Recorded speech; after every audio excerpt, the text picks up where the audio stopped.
Bienvenidos y bienvenidas un viernes más a las charlas del Stopper. Hoy estamos muy contentos y no porque nos visita Javier Roldán, autor de Rinus Michel, la escuela holandesa llega al Barça, que lo tengo por aquí. Ahora hablaremos de todo un poco, pero bueno, antes de nada darle la bienvenida. Javier, muchas gracias por habernos atendido.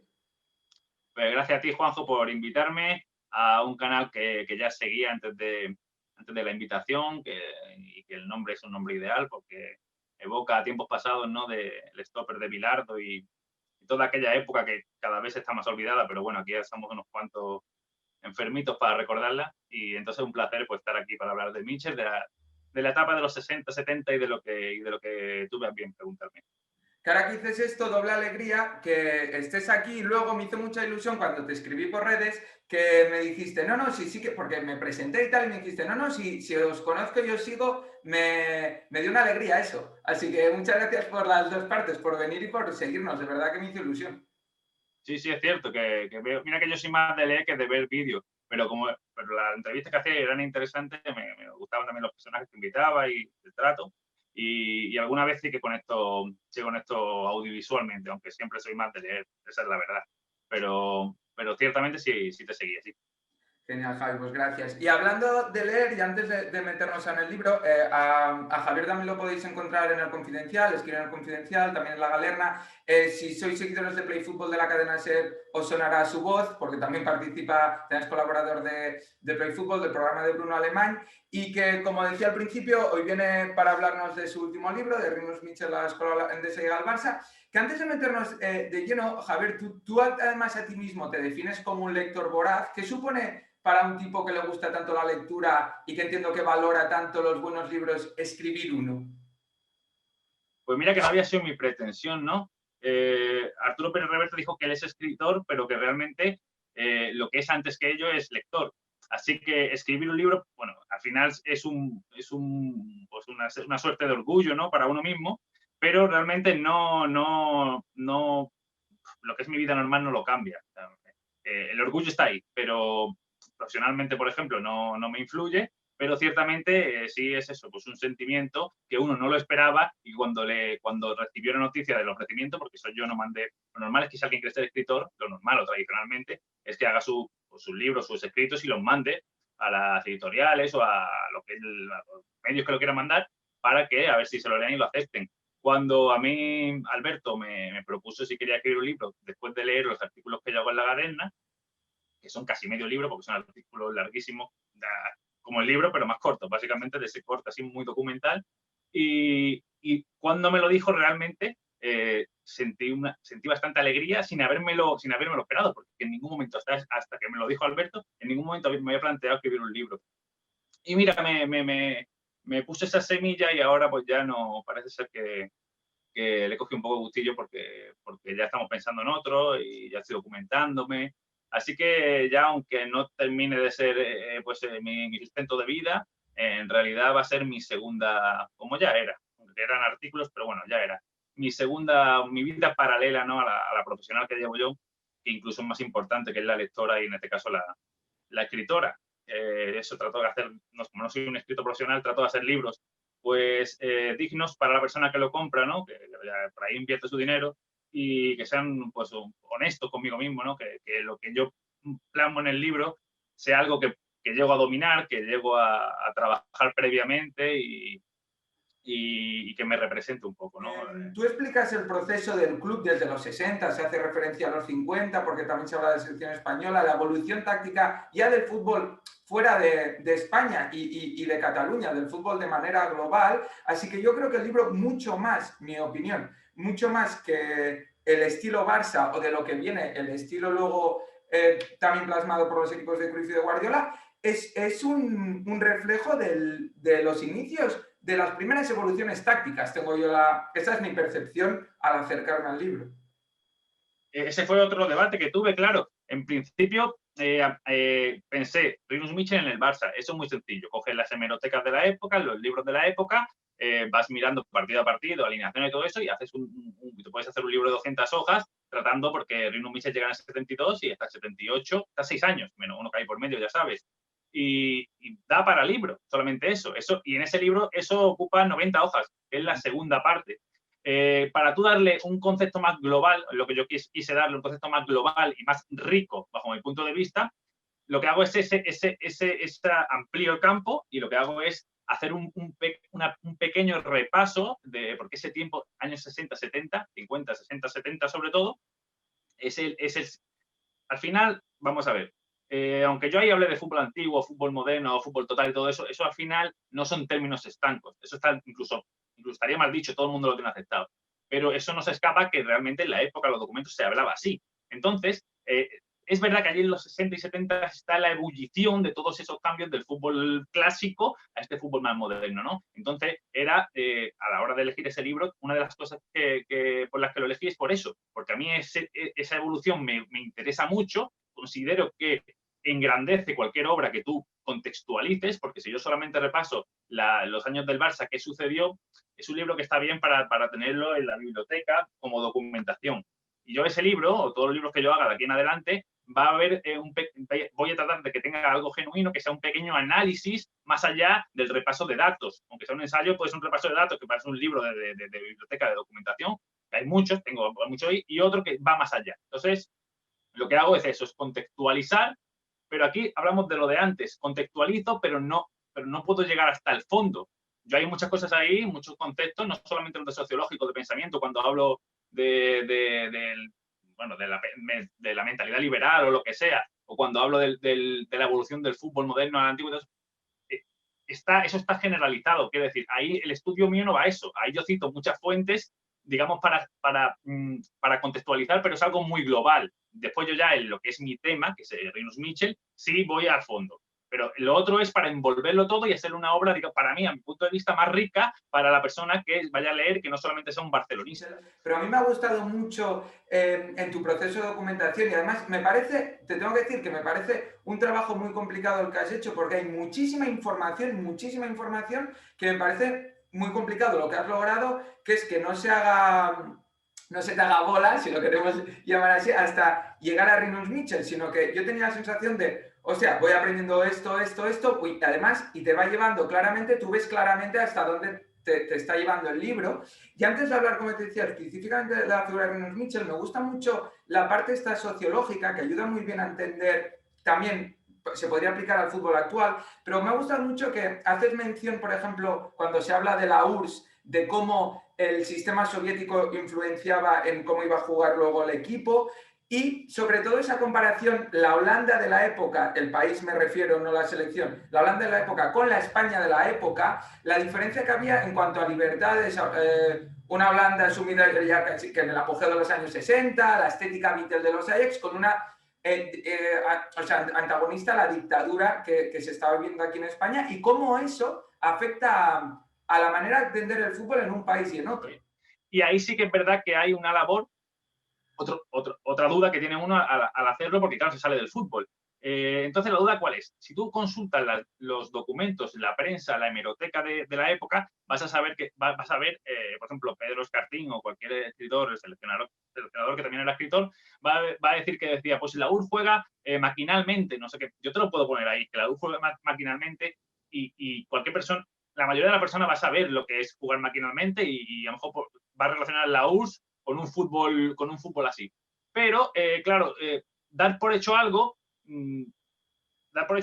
quiere decir que mucha gente, a lo mejor mucha gente, que no conoce la historia, porque hoy en día muchísima gente no conoce la historia, no va a saber realmente el por qué. Va a decir, bueno, los de la URSS juegan maquinalmente, me parece bien. Entonces, si le explicas un poco, porque ahí parece mucho, pero realmente está explicado solamente cuando te explico lo de la URSS o el pensamiento liberal que acudo a la antigua Grecia, por ejemplo, con Escotado, con un filósofo, solamente es decir, si te digo que con la dictadura hay menos capacidad creativa, te intento decir el porqué, te hago el análisis de lo que supone un sistema dictatorial. Y voy, evidentemente, a los escritores y a los filósofos, no te lo digo yo, que no soy nadie, ¿no? Entonces, es un pequeño análisis extra que a lo mejor a la persona que no sabe lo que es un pensamiento mágico, pues le viene bien y después no dice, no, es que Valdano habla así porque, no, es que a lo mejor Valdano o Menotti y todo eso hablan así porque hay una escuela de pensamiento que considera al futbolista un artista. Entonces el artista no puede tener ataduras de sistemas. Entonces, si eso, yo te digo que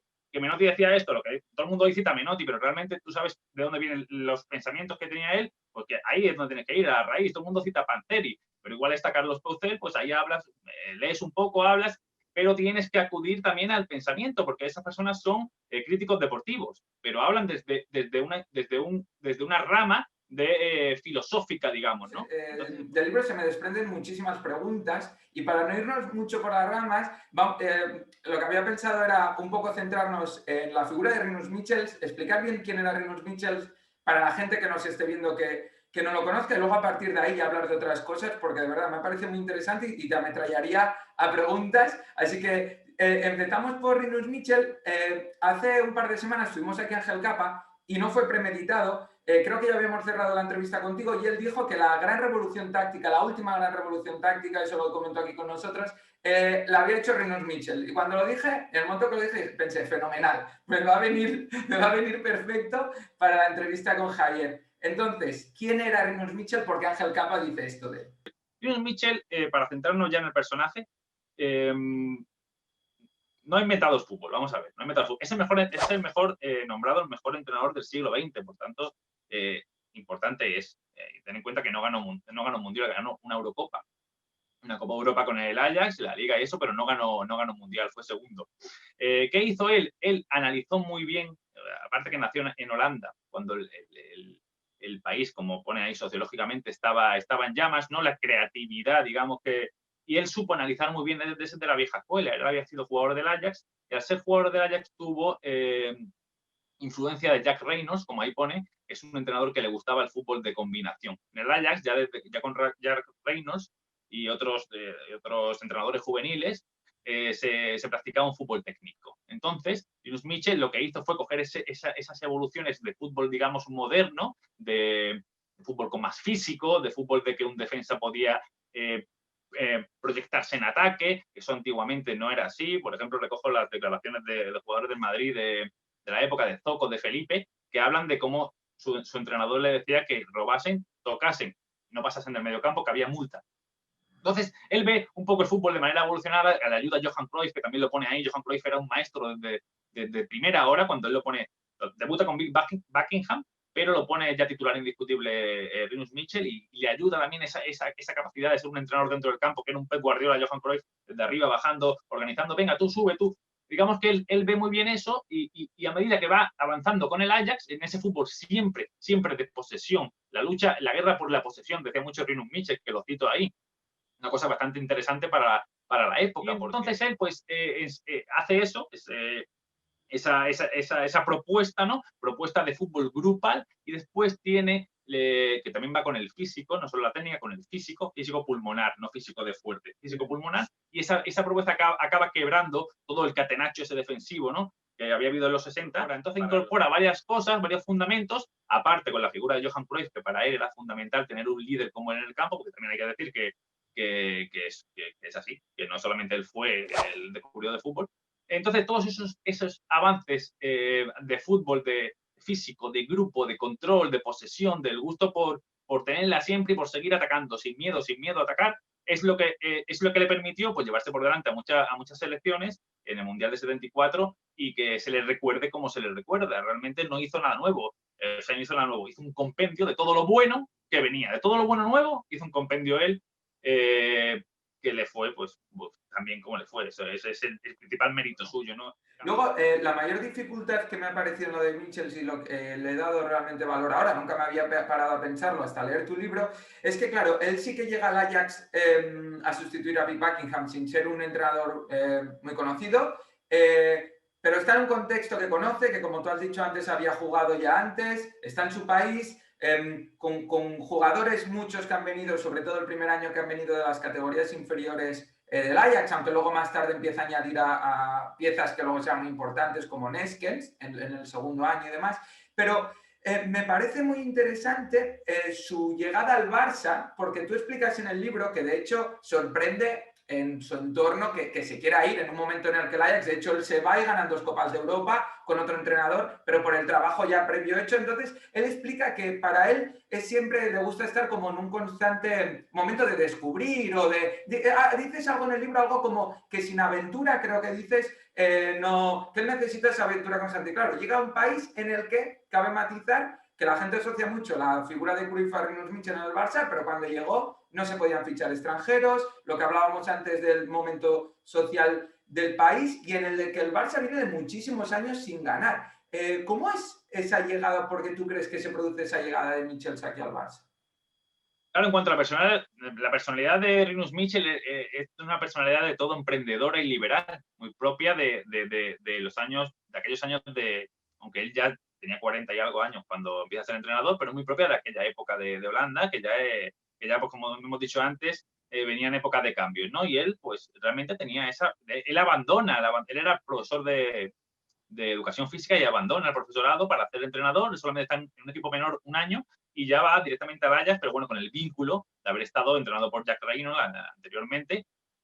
Y entonces, posteriormente, aunque gana un título, también hay una puntualización que quiero hacer. Antiguamente, el dinero, se hablaba muy tranquilamente del dinero. Hoy está más vetado, pero realmente todos querían ir a equipos con que le pagasen más. Eso Sí, es sí. una evidencia. Aquí no vamos a hablar solamente de que esa persona era que quería conocer el mundo. También, esa persona no quería de hecho, fíjate, es igual que Johan Cruyff. Los dos se van posteriormente a Estados Unidos, en los años finales de los 70. Ellos tenían esas ganas de conocer, eso surge de dentro o no surge. A ellos les surgía. Ciertamente, Rinus Michel gana la Copa de Europa al Panathinaikos. Puskas, que era el entrenador del Panathinaikos, dice que ha sido pues una victoria lógica porque era un espectáculo. El equipo se mantiene y él sabía que si no ganaba la siguiente Copa de Europa podía ganar la siguiente porque el equipo era un bloque y se notaba ya había pasado años antes por encima del Liverpool. Bueno, el caso es que él, como tú bien dices, le llega una oferta. Por supuesto, tenía una oferta para renovar de Jan Van Praag, el presidente, pero a él le llegó la del Barça, club grande, aunque realmente, como tú has dicho, una década en la que no había habido muchos títulos. Había habido, desde que ganase con Elenio Herrera la Liga en el 60, después del año 61 fue finalista de la Copa de Europa contra el Benfica perdida, se gana una Copa del Rey en mitad de la década de los 60, al final, ya con Olsen, que ya lo cuento ahí, que Olsen es el primer entrenador para ese paso del fútbol clásico al fútbol moderno, me centro en Olsen. Ahí se gana una Copa de Ferias, posteriormente Copa del Rey con Artigas, Copa del Rey con Bill Buckingham, pero fíjate, títulos dispersos cada 2-3 años y menores. Liga, 13 años. Atrás no se había ganado una liga. Pues él dice, entidad grande, puedo aquí crear va a haber grandísimos futbolistas, puedo continuar esta obra, pero puedo cobrar más y digamos, mi figura puede crecer, ¿no? Como ser más histórica. ¿Qué pasa? Quizá analizó mal el tipo de futbolista que era el español. El español tenía, sobre todo el catalán, tenía virtudes técnicas, pero era otra manera de ver el fútbol. Ahí pues, en primer lugar, cuando hago el repaso de España, muestro cómo desde que se cerró el mercado de traspasos, se había vuelto, y con el tema de la dictadura, se había vuelto un poco a primar la garra, ¿no? O sea, la furia, lo que se decía en aquella época, a primar un poco el fútbol ese de garra, el fútbol de contragolpe, no muy técnico, aunque sí es verdad que había futbolistas técnicos, porque claro, en España siempre han surgido futbolistas técnicos, en Cataluña también, por lo grande que es, y con el clima, con el fútbol callejero, que ya se empezaba a perder ahí, surgía futbolistas técnicos, pero quizás no era el pensamiento de un futbolista fuera técnico, no era el pensamiento ese de creatividad y de fútbol grupal y de unión que él venía acostumbrado. Digamos que a lo mejor el análisis no lo hizo bien. Los 2 primeros años también,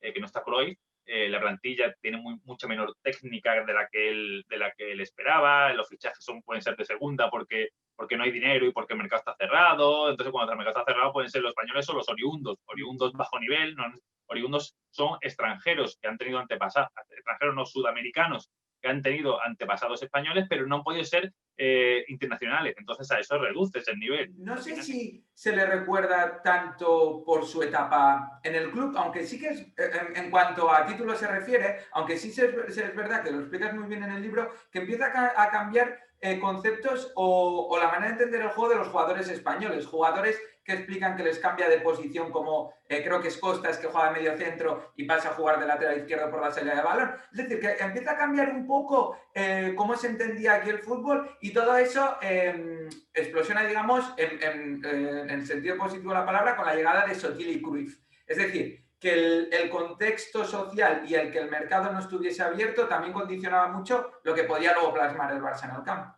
Entonces Michel está un poco olvidado porque Cruyff tiene la gran esencia del Barça, porque ganó a finales de los 90, y aparte porque es más cercano en el tiempo. Pero Cruyff te explica ya que eso de poner a un centrocampista de lateral o a un delantero, bajarlo, eso es cuestión de técnica. El centrocampista, por esencia, porque el jugador viene de jugando en el centro del campo, no es lo mismo que en la época, sobre todo con defensa. Hoy en día Piqué es buenísimo si lo pones delantero como si lo pones defensa, pero antiguamente los defensas eran marcadores. Pero bueno, en este caso, eso respondía a poner jugadores técnicos en los mejores puestos. Realmente es cierto que no vamos a decir que Nuno Michel inventó esto de Eusebio lateral derecho y todo eso. Él quería defensas férreos, defensas duros, pero que entendiesen el juego. Él lo que quería era entender el juego en colectivo. Que ningún jugador fuese un patoso, digamos, ¿no? Que todos pudiesen dominar el balón. Y eso es lo que le costó, porque claro, en España en el Barça puedes tener a Martial, puedes tener a Xavi Rechá, aunque otra cosa que esos dos no le daban era el aspecto de la intensidad. Pues claro, son tantas cosas que al final en el libro vienen bien, pero aquí se van escapando, porque lo que te da uno, tú puedes pensar, que no vaya qué equipazo tenía el Barça, tenía a Sensi, a Rechá y a Martial ya arriba, ya con esos tres, pero realmente le faltaban las piezas funcionales que él quería, que era, por ejemplo, un goleador que acudiese de banda, lo que hacía posteriormente Cruyff con Stoico, pues él ya lo hacía allí con otros delanteros y no lo tenía. O Rechá y Marcial eran muy buenos, pero para el pressing el pressing, que es una cosa esencial, no le venían bien. Entonces tuvo que fichar obligatoriamente a Nesken para que eso lo compensase. Asensi sí fue su jugador favorito, porque Asensi tenía todo. Asensi era inteligente, tenía todo campo, tenía técnica, gol, tenía todo Asensi. Entonces, jugador sí le venía bien. Los otros técnicos, pero a él siempre le ponía un pero.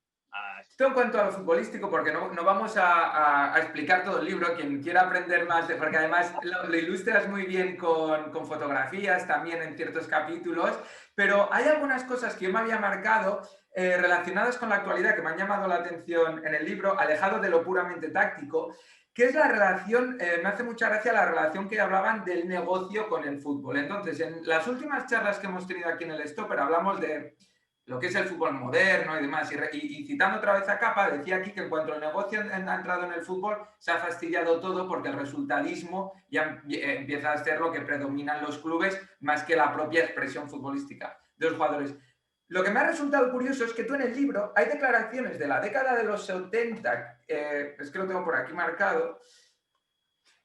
En la década de los 70, ya creo que es Caravén. De los 70 incluso. Puede ser hasta de los 60, puede ser. De los 60 de Caravén, ya diciendo que explicando que ya el problema del fútbol es que se rige y pone el ejemplo de la General Motors, que dice que al final el resultado para traer dinero es lo más importante. Y lo curioso de esto es que nosotros, cuando hablamos de fútbol moderno, anhelamos o hablamos del fútbol igual, ya no de los 60 o de los 70, de los 80, y aquí en los 60 ya se hablaba de ese problema. Claro, es cierto, lo que pasa de Ángel Capa, que por cierto, la recomendación en Play Fútbol, la sección mía se llama Letras y Fútbol, y la recomendación de esta semana, ese programa se emite los lunes, fue el libro de Ángel Capa, que se llama También nos roban el fútbol. Va de eso, va del negocio metido en el fútbol. Ha sido casualidad, pero bien. Ángel Capa dice que ahora, pero realmente allí ya estaba el negocio. Ten en cuenta que la sociedad, intento explicar yo un poco, cambió desde el punto de vista de los siglos anteriores, precedentes al siglo XX, empezó a cambiar el punto de vista del punto de vista espiritual, de la religión, ¿no? A un punto de vista más mercantil, ya con las industrias, ya con el capitalismo y demás. Entonces, eso está muy bien para toda la evolución técnica de la sociedad, todo lo que tenemos hoy, para tener calor en la casa, para todo, ¿no? Para todo, evidentemente, pero también tiene la parte negativa, y es que todo empieza a convertirse en un pensamiento tecnificado o cosificado, como diría Sábato, que está citado, ¿no? Digamos que ya el mundo, en vez de girar con el paso del tiempo, en vez de girar en torno a valores éticos o valores espirituales, empieza a girar en torno a valores puramente económicos, técnicos, capitales, en este caso, ¿no? ¿Qué pasa? Que a inicios del siglo XX, después de la Guerra Mundial, empieza a efervecer el dinero otra vez cuando ya se recuperan los países, así, está claro, y empiezan pues el fútbol a crecer, a ser grandes campos, la televisión entra en liza, ya los patrocinadores, todo eso. Entonces, lo que se convertía, Karl Rahman, por ejemplo, el suizo, su sistema era defensivo, pues a lo mejor quería combatir a otro equipo más grande porque no tenía talento. En este caso ya empieza, pues en los años 50, 60, empiezan también cito a Happel, un entrenador importantísimo, cito que él habla de que la Suiza suya del Mundial de los 50 ya no era la misma de los años 60 porque era mucho más defensivo. Ya los equipos, digamos, todos empiezan a perder un poco quieren ganar. ¿Por qué? Porque los entrenadores, ya hasta los grandes equipos, creen que la victoria es lo fundamental. Y la victoria es lo fundamental, perdón, y entonces hay que asumir menos riesgos. Siempre se relaciona, eso está hoy en día muy en boga, se relaciona asumir pocos riesgos con estar más cerca de la victoria que no te metan goles. Pues ese pensamiento empieza mucho a surgir en esa época en el Catenaccio, grandísimos equipos jugando un poco a la defensiva, ¿no? También hablamos de lo mismo, ¿no? Yo ahí intento enfocarlo un poco, resumirlo. Todos son más amplios. Yo te hablo de 4 equipos conocidos o te cojo declaraciones, por ejemplo, de Gustavo Biosca, una declaración de Gustavo Biosca. Gustavo Biosca fue futbolista del Barça y posteriormente entrenador, y estuvo en México en aquella época, y él ahí dice eso, que en México todavía se vive el fútbol pues sin preocuparse tanto de los resultados, porque no estaba realmente la evolución mercantil, no estaba tanto a lo mejor como estaba ya en la Europa occidental, ¿no? Y lo de Ángel Capa, hay también un nuevo agravante, ¿no? Que es que ya a partir de los años 90, siglo XX, está la globalización. Ya internet, tecnología globales, redes, ya eso es comérselo totalmente. Porque lo otro estamos hablando del ámbito local. Luego ya entra la televisión autonómica, ya hay unos choques de a ver quién tiene los derechos, quién no. Luego ya las televisiones por satélite. Cuanto más capital, empresas y mundo empieza a meterse por medio del fútbol, más se va perdiendo el fútbol, la esencia del fútbol. Esa es la realidad, no que lo diga Capa, esa es la realidad. Y hoy en día pues tenemos, ya sabes, que en una televisión pública no vas a ver un partido, a lo mejor alguna temporada sí y a lo mejor te das cuenta que no. Y pues eso es. Y volviendo, relacionándolo con el libro, explicas que Mitchell cuando Rinus Mitchell llega al Barça, intenta acudir a los máximos actos culturales posibles, máximos actos sociales posibles de la ciudad para entender cómo piensa la gente que luego va a ir al estadio o la gente con la que se va a rodear. Como que eso condiciona de alguna manera también lo que quieras transmitir en el campo. No es lo mismo en Inglaterra que aquí. Entonces, ¿crees que ahora el entrenador, porque Koeman, aunque es holandés, es una escuela distinta a la de Mitchell o Cruyff, ¿crees que ahora el entrenador que llega al Barça, por esa herencia de la que hablamos, que bajo mi punto de vista es una cosa a conservar, sí que le condiciona totalmente cómo plantear luego el juego? Porque el aficionado medio del Barça, no hace falta que trabajes como entrenador o como scouter, el aficionado del Barça, que es lo que dices tú, hay una serie de intangibles, ya ves si está jugando más o menos, independientemente del sistema, a lo que te tiene acostumbrado los últimos 30 o 20 años del Barça, ¿no? Entonces, ¿crees que eso es una carga muy pesada para los que llegan? ¿O es al revés, que es una cosa positiva, que ya tienes un poco el escenario en el que ya desenvolver tu idea?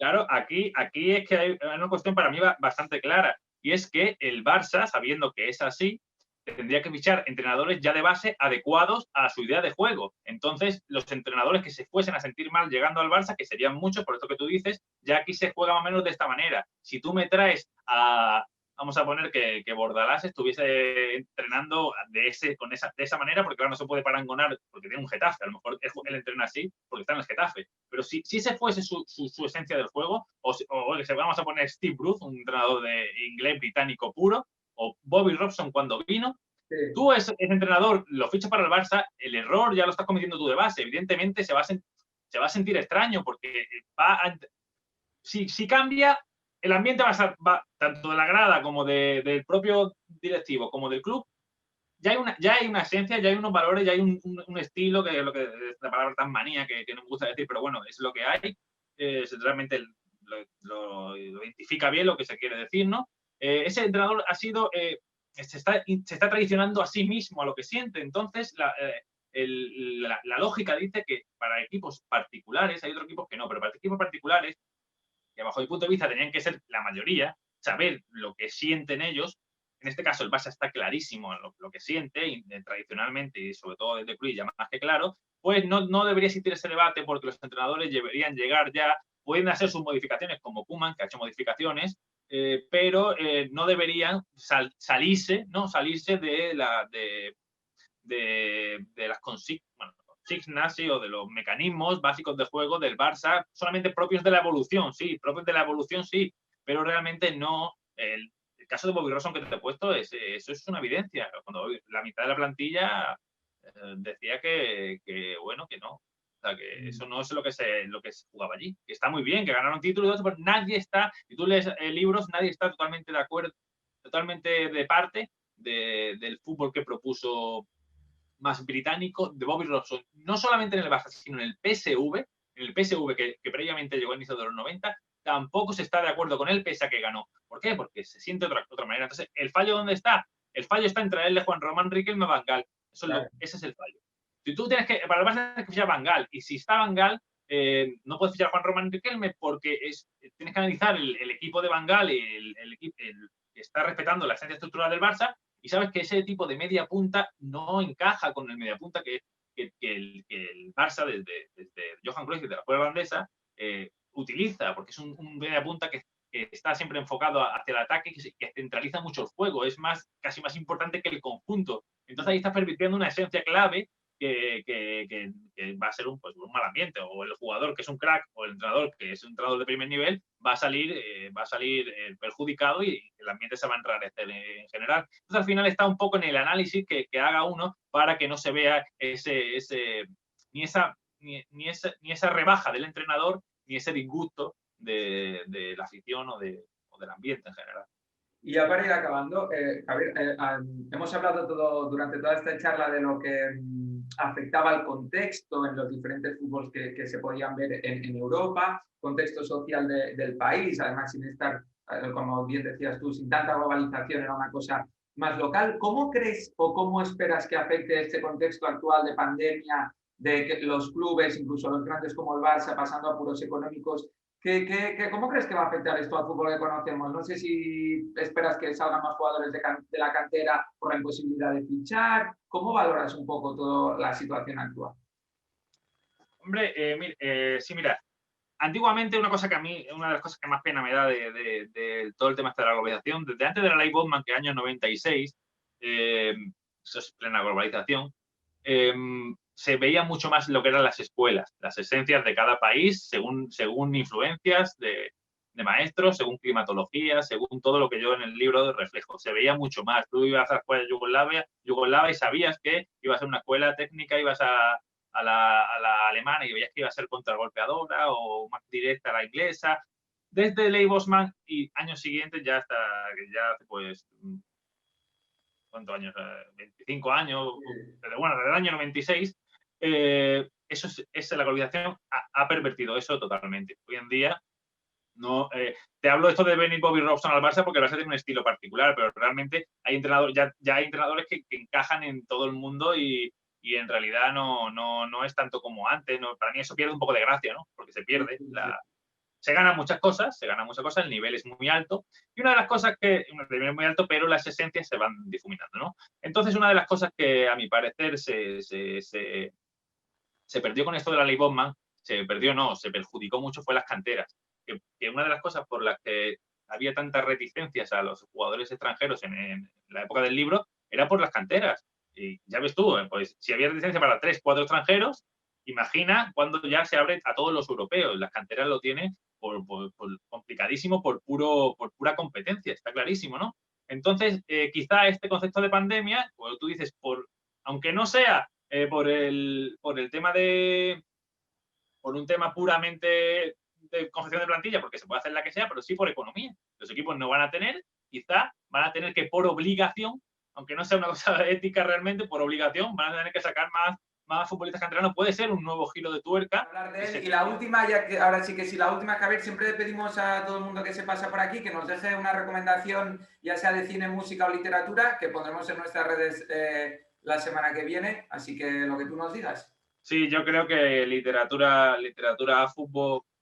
futbolística, mira, es un libro que ahora que hablamos de fútbol histórico, es un libro que no he...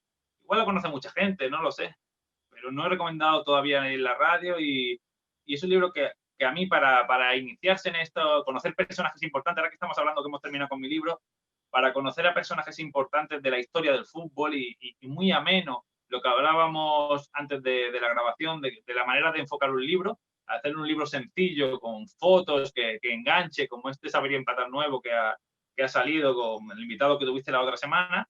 Hay un libro que... Espera un momento, lo voy a coger. Sí, sí, mira, genial, si lo tienes por ahí. Sí, claro. Quizás lo conoce mucha gente, pero ya tiene unos años. Bueno, pues, tiene unos años, pero a mí personalmente me gustó y me ayudó a esta pequeña locura del fútbol histórico, ¿no? Es el 100, mira, 100 personas que cambiaron el fútbol, se llama concretamente, de charlas de fútbol. ¿Sabes cuál es? No sé cuál es este, no sé cuál es. Es de los chicos de charlas de fútbol, Guille González, Juan Arroya y Diego Campoy. Lo digo por eso porque no es un libro que hoy está muy explotado y a mí me parece maravilloso. Yo no tenía ni idea, no lo conocía, ¿eh? ¿No lo conocías? Como con ilustraciones y tal. Ilustraciones y hacen un buen resumen, está bien escrito. Pedro Escartín, que yo he citado alguna vez, ¿lo ves? Sí, ahí en el libro se cita mucho. Personajes importantes de la historia que creo que es muy propio para este vídeo. Una recomendación que igual haré en la radio en algún momento, hay muchísimas, pero que realmente es un libro que creo que puede ser que se le escape a gente, que fíjate, este de tu interés puede ser y se te escapa porque no está ahora mismo, saldría hace 6, 7 años que no había, las redes sociales no estaban tan en ebullición y fíjate, un libro que para mí interesante, ameno, bien escrito y... Pues queda la recomendación hecha y lo pondremos en redes. Oye, Javier Roldán, autor de este Rinus Michels, la Escuela Holandesa de al Barça, de este magnífico Rinus Michels, la Escuela Holandesa de al Barça, como te decía antes de la grabación y te lo digo de verdad, me ha encantado leérmelo, me lo he leído además muy, muy rápido porque me ha enganchado mucho. Si queréis aprender no solo de la figura de Rinus Michels y del Barça de la época, que por supuesto aprenderéis, sino de la historia, del contexto histórico del fútbol de entonces, de esos años, desde la década de los 50, llegando a los 70, haciendo referencias a los 30, a los 40, no os podéis perder este libro. Y aparte, si queréis leer a Javier en La Galerna, en El Confidencial, y lo podéis escuchar también en Play Fútbol, programazo, por cierto, de la cadena SER. Así que, Javier, muchas gracias por darle nivel hoy al Stopper. Nada, muchas gracias a ti, Juanjo, y lo dicho, ya cuando me necesites para otras charlas, el siguiente libro que saques, si Dios quiere, pues estaré disponible para el tiempo que necesites. Siempre hay tiempo para todo en esta afición nuestra, ¿no? De los libros del fútbol y de todo lo que sea alejado de la polémica, del morbo. Muchas gracias, Javier. Venga, gracias a ti.